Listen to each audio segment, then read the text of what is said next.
इस वीडियो में हम जिस ड्रग का रिव्यू करेंगे उसका नाम है इनहिबिटॉल।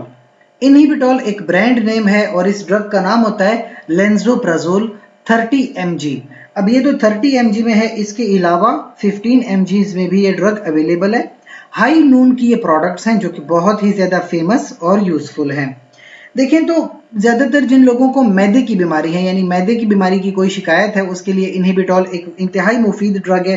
अब मैदे की बीमारियों में सबसे पहले तो मैं बताऊं, हार्ट बर्न जिसको कहते हैं, दिल का जलना या मैदे का जलना, तो अगर ऐसी कोई शिकायत है तो 15 mg की एक कैप्सूल एक दिन में काफी होती है। तकरीबन 14 हफ्तों तक लेते रहेंगे या हर 4 महीने में ये कोर्स रिपीट करना पड़ता है।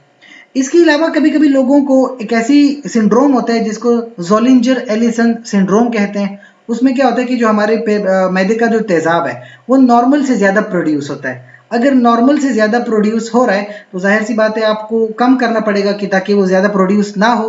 तो फिर आप लेंसोप्राजोल यानी इनहिबिटॉल का कैप्सूल लेते हैं और जब आप ये कैप्सूल लेंगे तो थोड़ी हाई डोज में लेंगे, यानी 60 mg एक दिन में कम से कम 60 mg की डोज लेनी पड़ती है ज़ोलिंजर एलिसन सिंड्रोम में। इसके अलावा जिन लोगों को मैदे में इंफेक्शन हो जाए, यानी एच पाइलोरी एक बैक्टीरिया होता है, कभी कभी मैदे में इंफेक्शन कॉज कर देता है, तो 3-4 किस्म की एंटीबायोटिक्स लेनी पड़ती हैं और साथ में इनहिबिटॉल लेनी पड़ती है। इनहिबिटॉल जो है वो बड़ा यूजफुल है इस बीमारी में। इसके अलावा इरोजिव इसोफेजाइटिस मैदे की एक बीमारी है, उसमें भी 30 mg की कैप्सूल लेते हैं तकरीबन 8 से 16 हफ्ते। फिर जिन लोगों को जर्ड की बीमारी है, GERD gastro oesophageal reflux disease, उसमें क्या होता है कि जो हमारे मैदे में तेजाब होता है वो ऊपर की तरफ आ रहा होता है। ऊपर की तरफ आएगा तो हमें बड़ी सख्त जलन महसूस होती है, तो 15 mg की डोज लेनी पड़ती है 8 हफ्तों तक।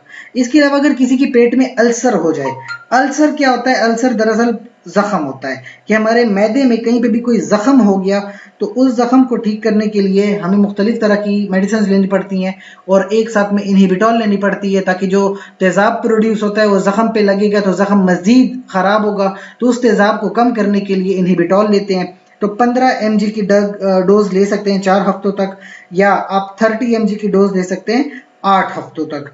तो इस तरह से मुख्तलिफ मैदे की बीमारियों में ड्रग इस्तेमाल होती है। याद रखें थोड़े बहुत एडवर्स इफेक्ट भी हैं, सर का दर्द होना, डायरिया हो जाना, कॉन्स्टिपेशन हो जाना, कभी कभी मतली होती है, उल्टियां आती हैं या फिर पेट में दर्द होता है, लेकिन ज्यादातर लोगों में नहीं होता, 1 से 10% में होता है, यानी कि 100 में से कोई 1 या 2 बंदों को ऐसा मसला हो सकता है। इसके अलावा वार्निंग्स कोई नहीं है, यानी कि ड्रग बिल्कुल सेफ है। लेकिन प्रेगनेंसी के हवाले से याद रखें कि प्रेगनेंसी में भी अक्सर इस तरह के मैदे के मसाले हो जाते हैं।